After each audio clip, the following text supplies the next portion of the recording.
Okay, welcome. This is part 3 of our series on modern fertility treatments in Halacha. Last time we concluded with the discussion of the early discussion in the early 80s of the various opinions as to whether IVF was permissible or not permissible, and we discussed that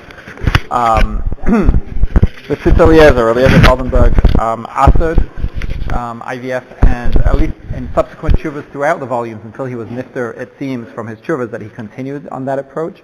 We'll discuss that a bit more today. And we saw that there were a couple of reasons for that. One was the ethical issue of what's going to happen if we allow this. Other things are going to happen, which people are going to use IVF for other purposes that more nefarious, cloning, things like that.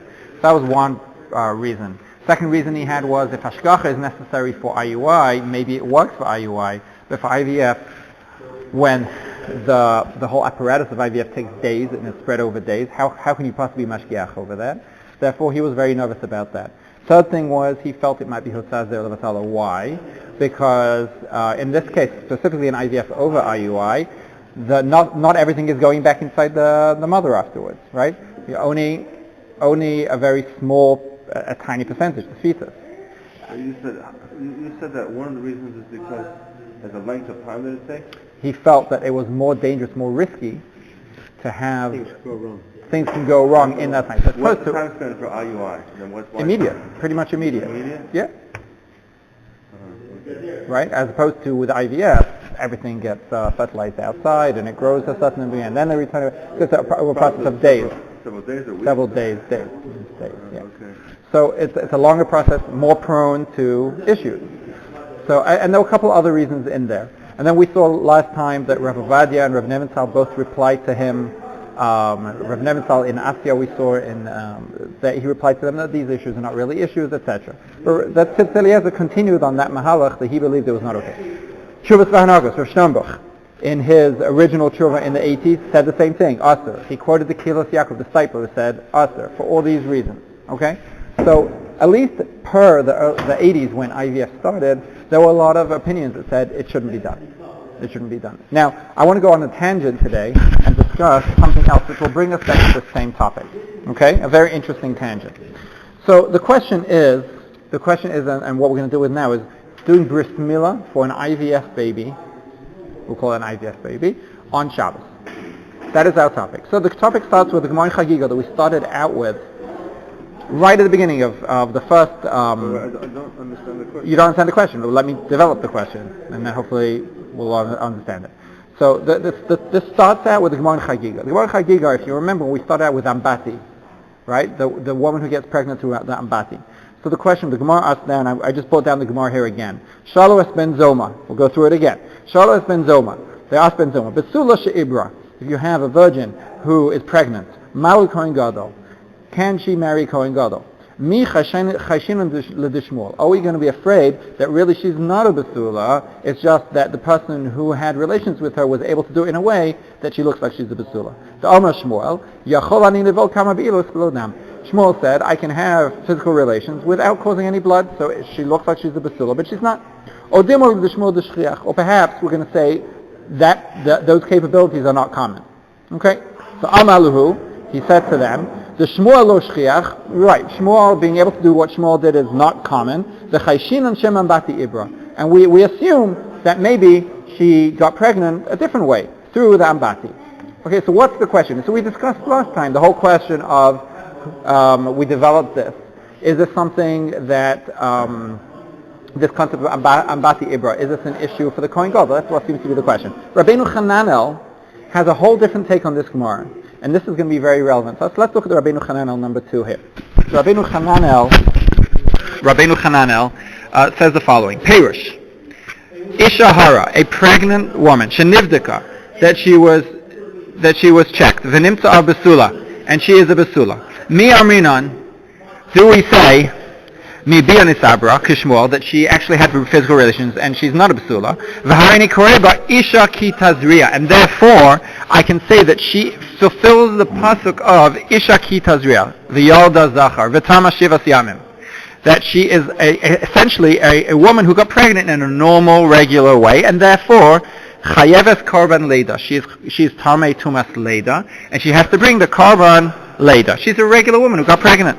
O Dilma, or perhaps, says Rabbeinu Hananel, Amor, we might say, Ambati shel mechatz nisabra. Perhaps we should assume that she got pregnant through this ambati. Kagon, for example, that someone went down into this bathhouse, right, she got close to it, and she got pregnant. And therefore what? Key line here, this is Rabbeinu Hananel. If she got pregnant this way, it's masa nisim. It's not regular. It's not a regular way of getting pregnant, to say the least, right? It's masa nisim. The eina tamei leida, and if that is how she got pregnant, she is not tamei leida. Why? She'eina ni koreba isha ki tazria. I won't say this is not what the pasuk means by isha ki tazria. Isha ki tazria, according to Rabbeinu Hananel, is that a woman who gets pregnant in the normal way. And we're going to explain this in a second a bit more. The delivery that makes her tummy, not the... Correct. This is very interesting. The Chiddush of Rabbeinu Hananel, the way he understands this Gemara, is that it's not just the delivery. It has to be the whole process, the whole pregnancy from beginning to end has to be quote-unquote regular. Isha ki tazria. He's not. He's saying that's what the Gemara says. And the maskana of the Gemara is, we say perhaps the ambati ibra. Oh, well then, let's take this a step further now. That's what we just read. Chayshin on Sheman ba'ambati ibra. So if Rabbeinu Hananel's understanding of this Gemara is correct, that would mean a big chiddush, as you pointed out. Not only do we look at how the woman, how the lady actually gave birth, we're actually interested in how she became pregnant. Now, we're not just interested at the end of the process, we're interested in the whole process, as far as Tumas Leida. So what difference does this make? Well, the difference should be obvious. So look at number 3. This is Halacha. That's how we hold? That's how let's continue. Let's develop it, and we'll get to Halacha. That's how we hold, then I see where you're going with it. Okay, so let's. So what's the nafkamina? Nafkamina is obvious as far as bris milah on Shabbos. So number 3, the Shulchan Aruch in Hilchos Milah, Siman Reish Samach Vav, says, and something we all know, Katan shenolad shuhu mahul, maybe not that part we don't know. So a katan who's nolad when he's already essentially doesn't have the orla. Umish yesh lo shtei orlas, and someone who was born with 2 orlas. Androgynous, someone who is essentially a suffix. We'll get to androgynuses in a different series, hopefully. Who is essentially a suffix, whether he's a man or not. The yotzei dofen, and someone who is born through a C-section. The yelid bayis, shelo tavla imo, and somebody who is a son of an eved, essentially, shelo tavla imo. Ad sheyalda, afa pishin imonim lechas. Even though they all chayev in bris milah, einam dochim es Shabbos. They're not doche Shabbos. All of these. So why is the yotzei dofen, someone who has a C-section, not doche Shabbos? This is one of the first questions a mohel asks if Miss Bris Milah is supposed to fall on Shabbos. Why is he not doche Shabbos? Because it says isha ki tazria v'yada zachar tamei shavas yamim, and uvayom hashmini yimol b'tzar. So the yamim, right? It means the 8th day of a natural birth. Okay, the 8th day. The 8th day of a natural birth is what gives us Bris Milah on Shabbos. So Bris Milah is doche Shabbos because of the Gzeres HaKasuv that it has to be Bayom Hashmini. Okay? So as long as the child is healthy, we do Bris Milah on the 8th day. But that's only when it's a natural later. So the Gemara says, only when it's a natural later. So Yotzei Dofen, there's no Bris Milah on Shabbos.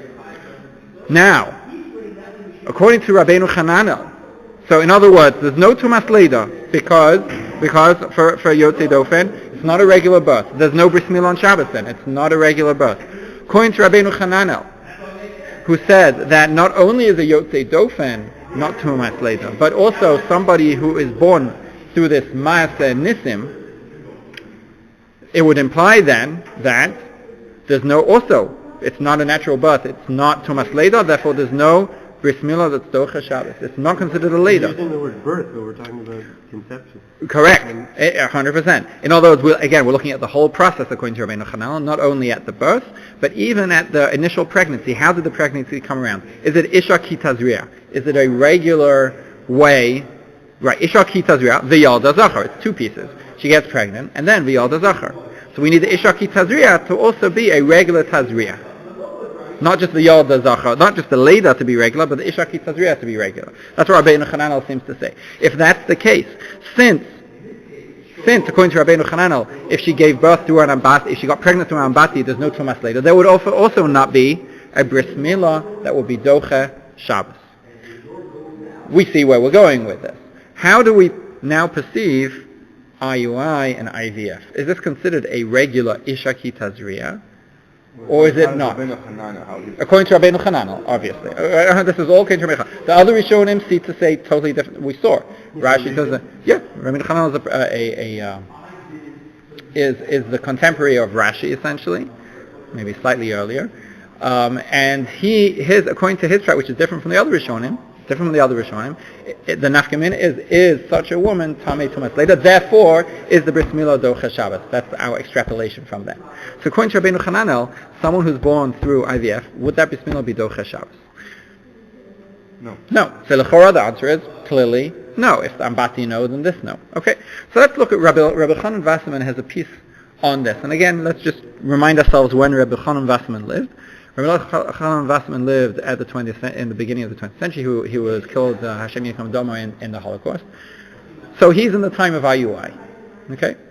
So he's not speaking directly about IUI, but you see where we're going with this. So he writes here, this is in Kobit Shurim and Ksuvas, he brings down the following. Be'perush Rabbeinu Chanan al-Chagiga Mavur, Tahamis'aberes be'ambati einat me'a leda. Okay? Someone who gets pregnant through an ambati, doesn't have too much Vahainu, and that is, the stam leda haksuva batorah. Whenever it says giving birth in the Torah, stam leda in the Torah, Iri beleda kederech haragila. It's talking about a regular way of giving birth, i.e., not C-section. Kamoshka sanu lamala. As he's writing this as a part of a longer piece. The whole dinei Torah ne'emru kfi haragil v'lo shelo kedarkan. All the halachas of the Torah are speaking out a regular situation. Aval davar pashut, important line here. But it's davar pashut that taloi hakol lefi hazman or lefi hamakom. That will be all dependent, says Rebbe Chanan. It's all what's regular. Regular is subjective to the time and place you're living. Regular changes. What's regular now is not necessarily what was regular 100 years ago. Kagon. B'mlecha Shabbos. Give you an example, says Rebbe Chanan Wasserman. The hamotzi b'marpeko, if someone were to be motzi something to Rishus HaRabim using his elbow, pater. Because it will be pater. Why? That's not usually the way you carry things. Fine. Ilu nishtana minhag. Nothing to do, right? Nothing to do with what? It's not to do with the time you're living in. It's a shinoi. It's a shinoi. So what is a shinoi? It's a shinoi. A shinoi means a change from what's regular. So what's considered a shinoi? So ilu nishtana minhag olam b'chol. Let's say now everyone starts carrying through their elbows. Are you going to be pater anymore? Oh, I see. No, that's not a shinoi anymore. What's considered ragil and shin? The halachas are said. The halachas are not said as this is a black and white halacha. There's a theme behind it. There's a reason behind it. There's a tama, not just a tama mitzvah, but there's a svara behind it. And if the reality changes, then the halacha will change. So shakol matzim ma'pek. Let's say the minhag changed. The way people started carrying change and people started using the elbows. Vaday hayachayev gam b'Shabbos. You would be chayev if you did that on Shabbos now also. And fine, we'll stop there. Okay? So in other words, says Rabbi Chanan, it's true according to Rabbeinu Chananel that something which is not regular is not leda. But what's regular changes with the times. So, let's think about that for a second. Getting pregnant in the bathhouse. I think we will always agree that that will never be regular. That will never be regular. Okay, that's true.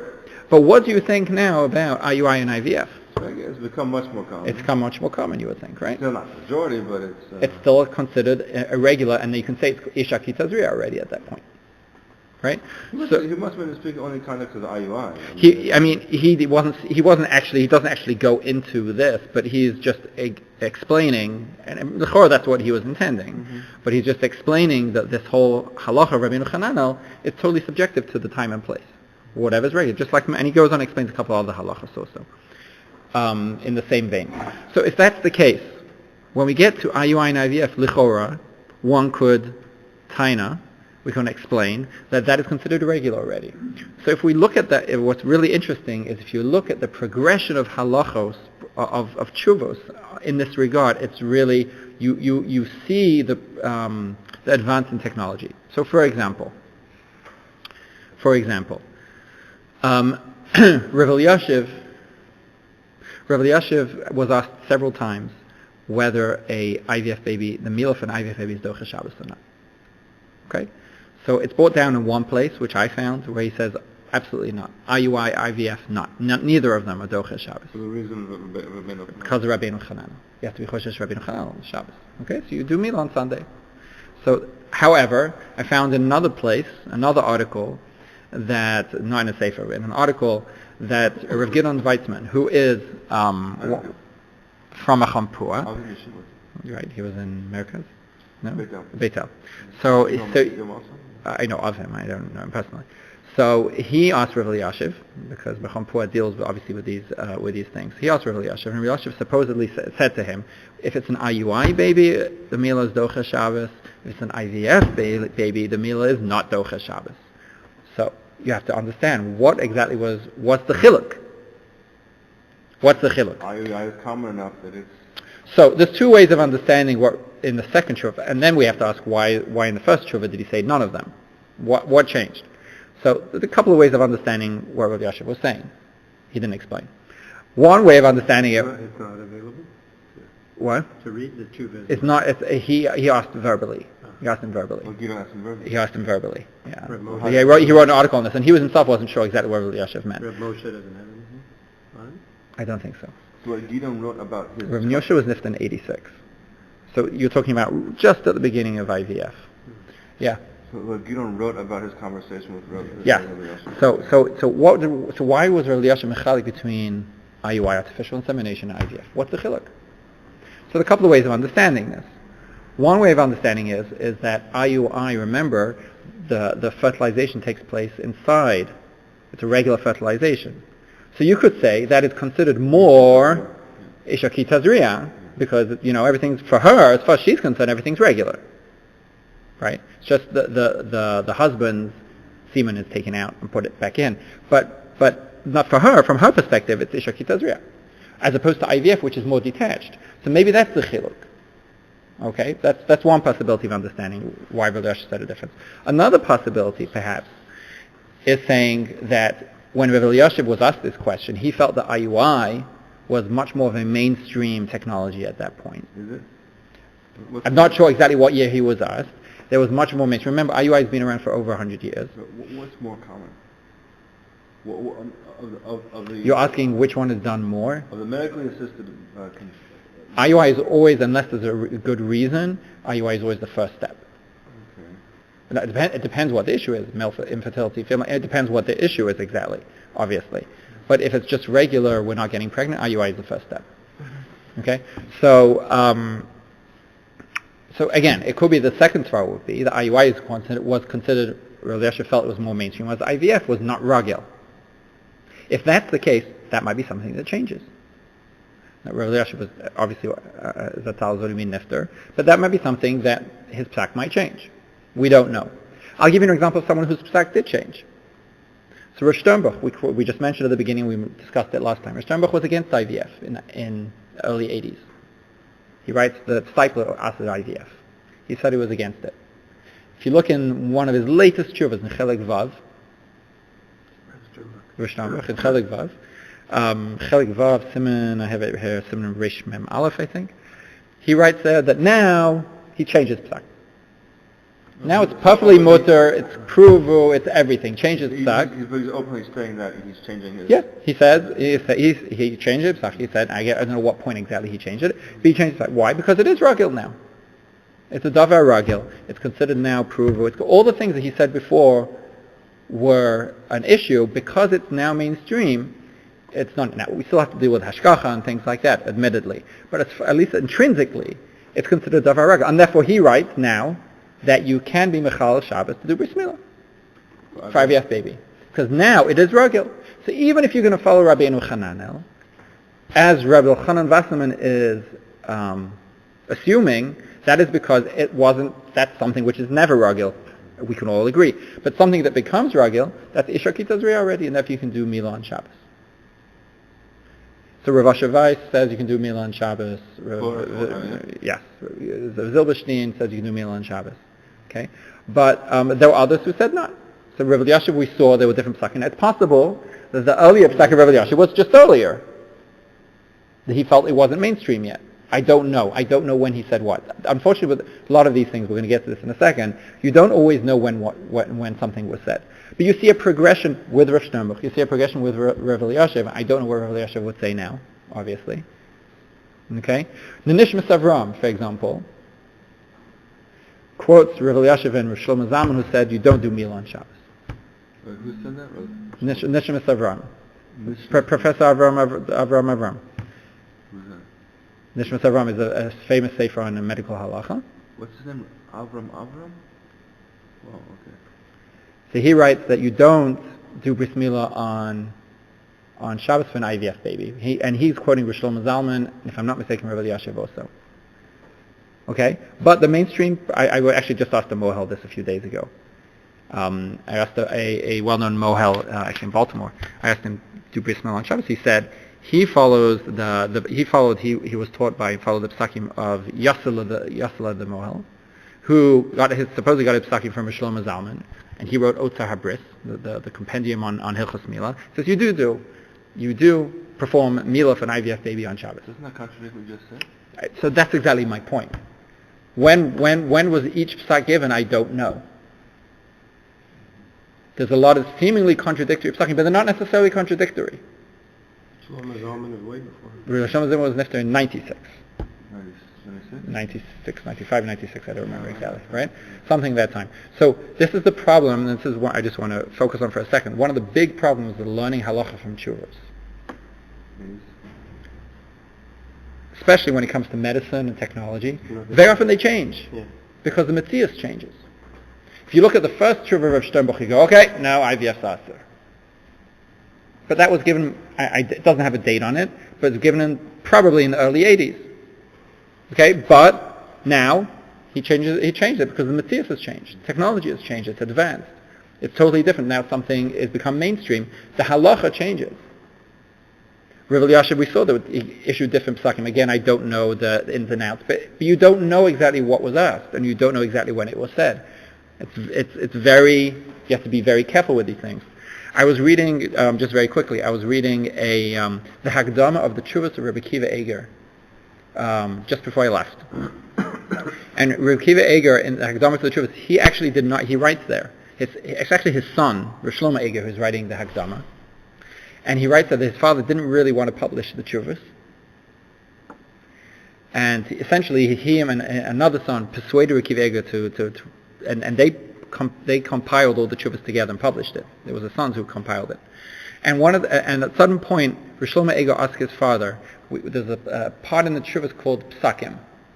And he asked him, is it okay if we call it Psakim? Psak. And Rabbi Kiva Eger said, no.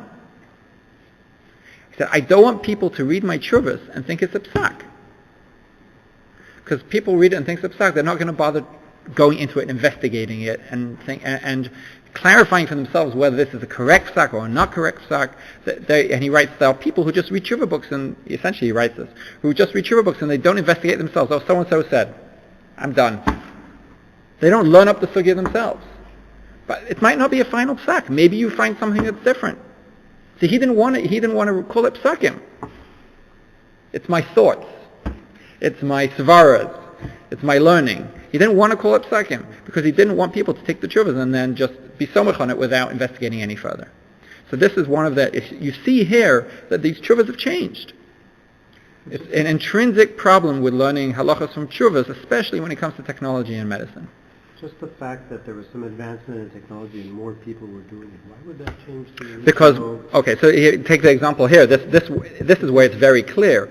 Ishar Kitas Riyah, we're talking about something which is regular as opposed to Maisa Nisim. How do you define what's regular?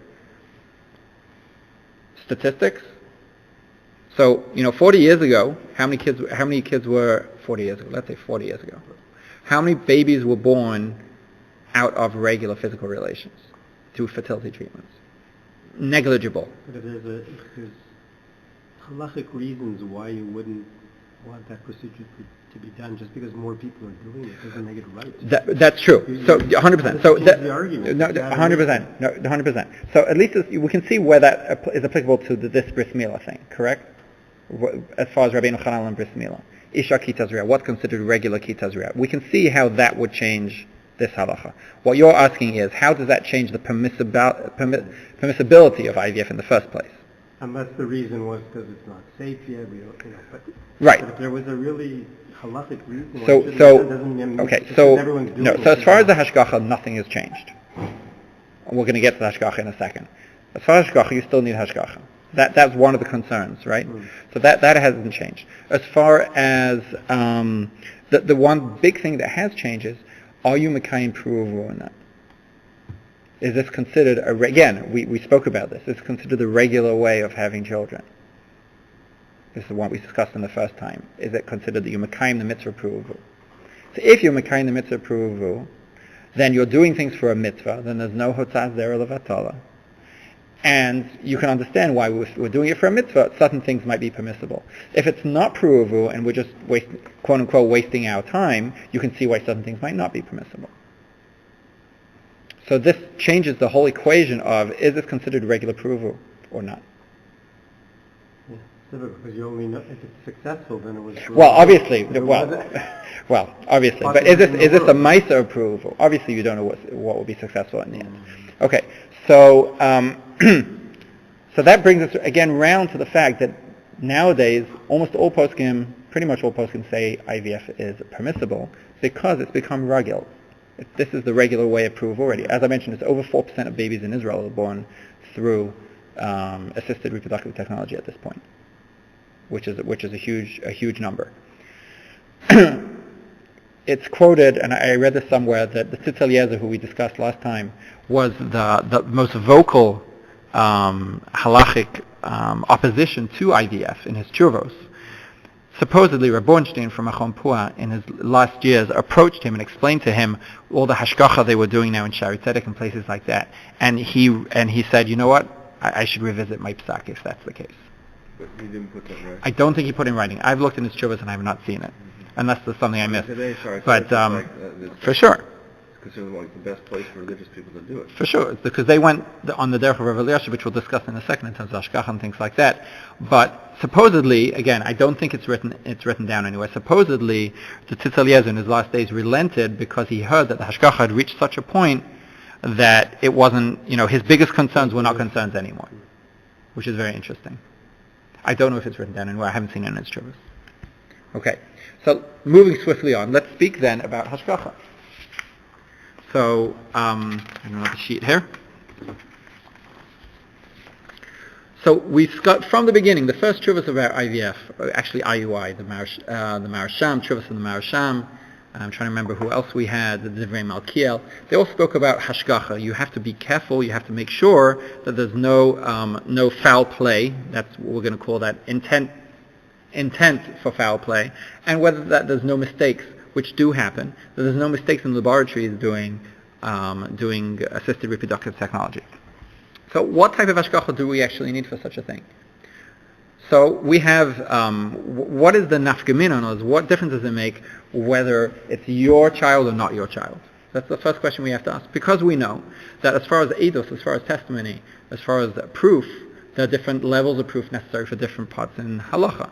So, for example, if we want to know that whether something is kosher or not kosher, all you need is one aid to tell you this piece of meat is kosher, this piece of meat is not kosher. Without going to it's a bit more complicated than that, but without going to the details, that's all you need. By dini marmanos, when it comes to monetary things, you need two eidim to be motzi marmon, to actually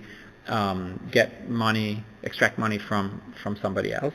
But you only need one aid for a shavua, to force a shavua.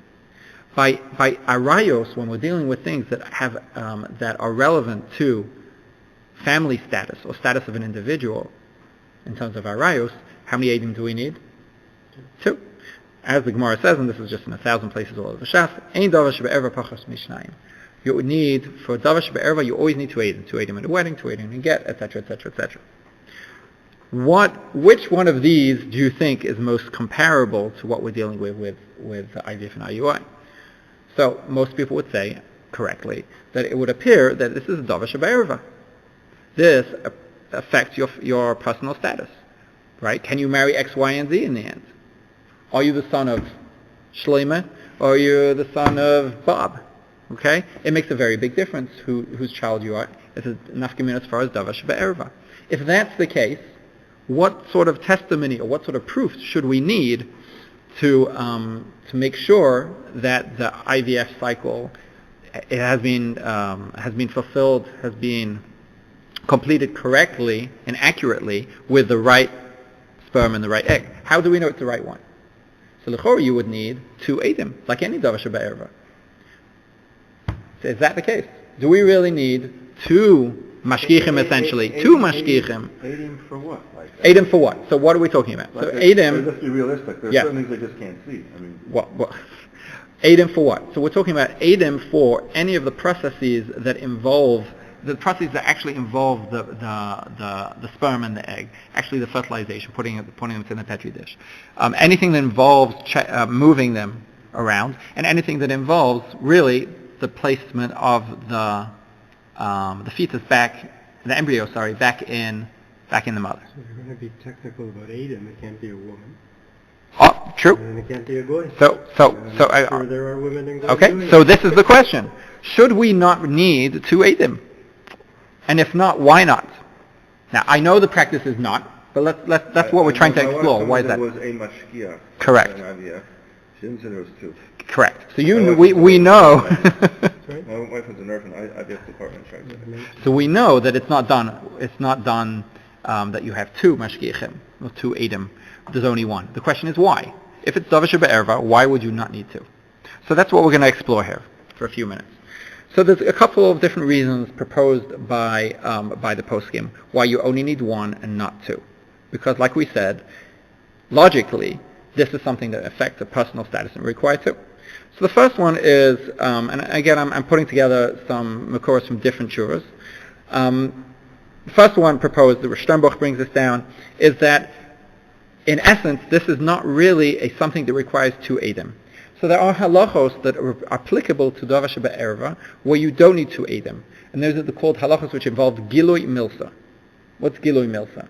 I am not actually being made that your status has changed. If I have I'm at a wedding or a get, I'm being made, I'm testifying that your status has changed. That is edus. But if I'm testifying that you are Mr. X, Y, and Z,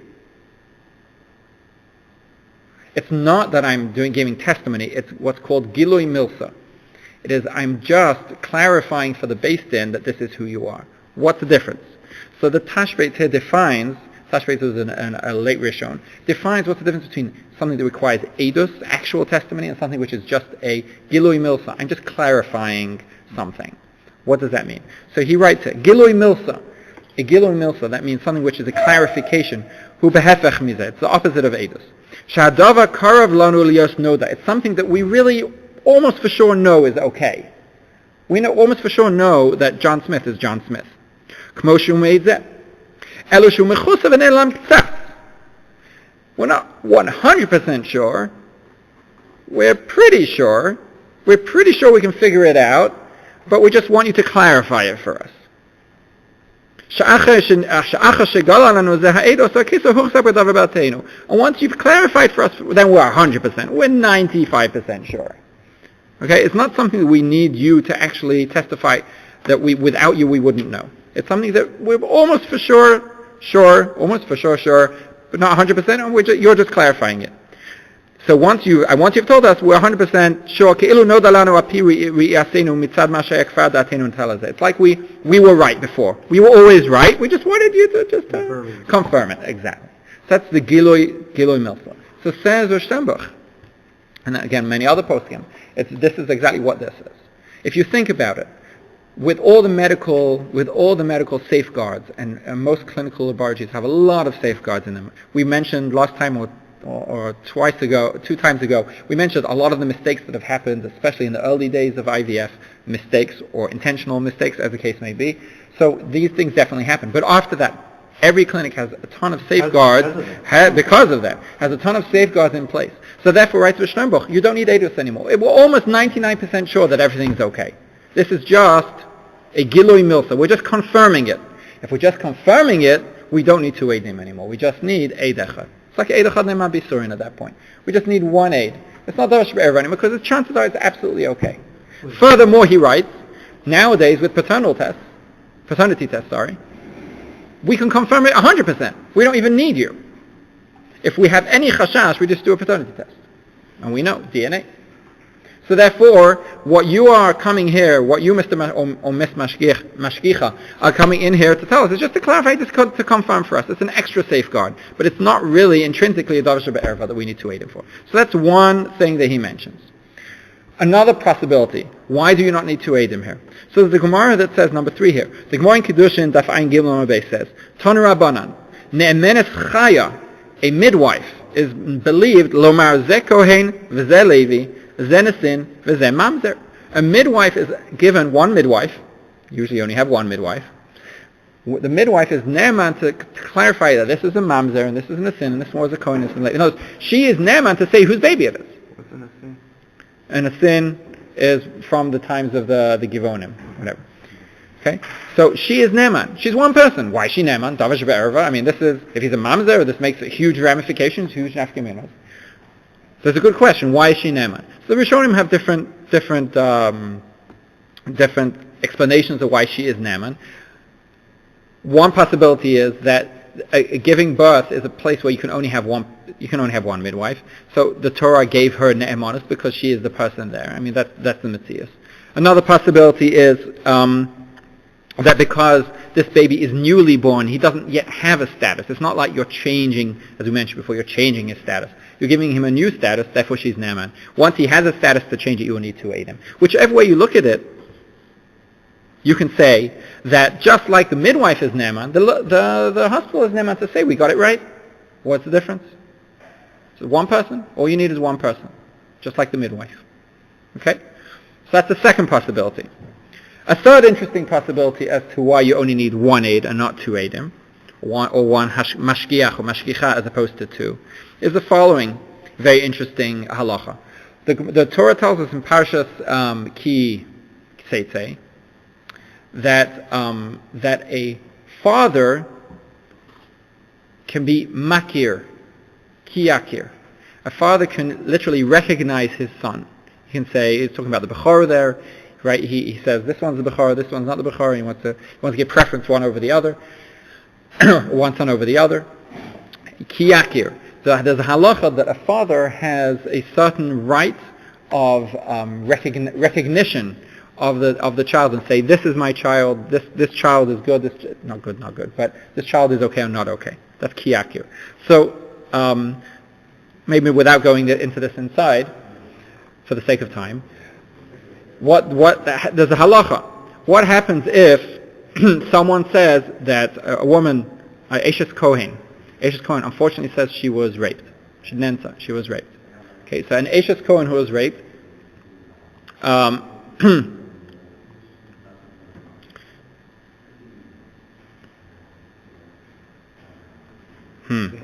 Can't go back to her husband. Can't go back to her husband. Correct.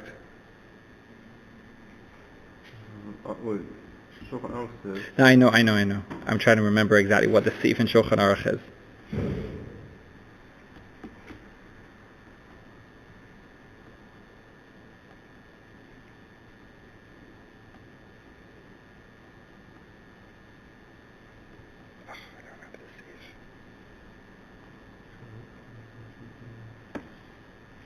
Actually don't remember the specific Sif.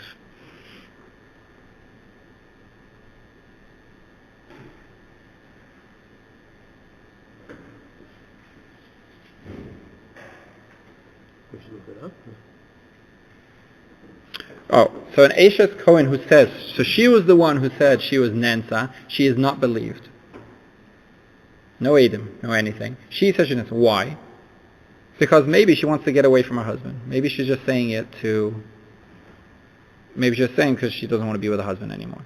So she's not ne'emanis. Muteris l'bayla. Okay, she's not ne'emanis. But she's also to all other Kohanim if she were to ever, if she would be also to all other Kohanim if her husband would die. Why? Because she herself admitted that, even if we don't know if she's Nensa or Lo Nensa, but she admitted that she had relations with somebody else, therefore she's also to all other Kohanim. Okay, so that's what the Sif in Shulchan Aruch says. Says the Beis Shmuel. The Beis Shmuel says she's she is asatul other kohenim. What happened? What about her husband? We said her husband, she's mutter. Says the Beis Shmuel, a very interesting thing. Nira, it would appear. Im niseis lekohen, if she did marry another kohen, baneha ksherim, her children would be kosher. The eina nemenes lifsol baneha. She's not nemenes to say, well, now my children are halalim. The father has the right of yakir. Okay. But if the father would say, you know what, I believe her.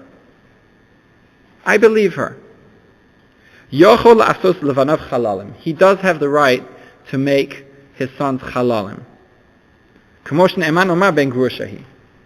does that mean? What the Beis Shmuel is saying is that he is ne'eman. Does he know that she was really raped or not? No. So what's the case? She said that she... if it's divorced, then for sure she can't get married, right? The case is that... You said the first husband didn't believe the first didn't believe her. So he didn't and he died. Okay, she marries... So she can marry a Kohen because she's a widow. She technically can marry a Kohen if she's a widow, but she's not allowed to marry him because she admits she was a Zona. Are the children now halalim? And children are born after. Rape isn't, is it? No, because we don't know. She said she had relations with somebody else. We don't know whether it was actually rape or not. Right? She said it was an ones. We don't know what it was. Right? So she herself admitted she made herself a chaticha de'isura. She said that she is now essentially asur to marry another kohen. She said she's asur to marry another kohen. So Nat says she did marry another kohen. She did it anyway. Are her children halalim? No, because we don't believe her. We don't necessarily, but she said it. We don't have edus. What happens if the second kohen now believes her and says, you know what? I believe she really did. He's ne'eman kiyakir. He's ne'eman to say that his kids are halalim, even though he has no clue really whether it happened or not. He just believes her. So says basically what the Beis Shmuel here is saying is that a husband has the right to determine whether his kids are kosher or not, even though he doesn't know it. It's just what he believes. I believe they're apostle. Okay, because my wife said so. Fine, they're apostle. So says Rosh Sternbuch, if you follow this Beis Shmuel, you could say the same thing here. The father comes home from the hospital with a baby. He did IVF. He doesn't know whether 100%. How does he know 100%? No, he doesn't know 100%. That's true, but he has the right of kiyakir. He believes the doctors that they did it right. He believes the laboratory they did it right. That has a certain emunah. So the Beis Meir is cholok on this, another achron is cholok on this. But basically, we have a couple of reasons here, which we just explained, that give us the right to say it's not really a davar shebe'ervo you need to aid him. It requires a much lesser burden of proof, and that's why all you need is one mashgiach or mashgiach. It's not really davar shebe'ervo. You don't need two aidim. You don't need full eidus. You don't need the full. A woman can be the mashgiach as they often are from Acham Pua, right? You don't need a full eidus. It's not a full eidus. It's a gilui milsa. It's just a confirmation that everything really was okay. So that is why pretty much across the board you only have one mashgiach. I don't know of anywhere that has two mashgiachim involved. The general accepted psak you only have one mashgiach and not two. There are poskim who say that because of all these medical safeguards that are put in place into clinics nowadays, you can get away without any hashgacha. There are poskim who say that. And this is especially true in chutz haaretz. Right? So in here, or let's say in New York, you can get mashgichim. It's not so easy to do that if you're living in your Hapeksville. So the poskim will say it's okay, because the medical safeguards, as we just explained, do not require now really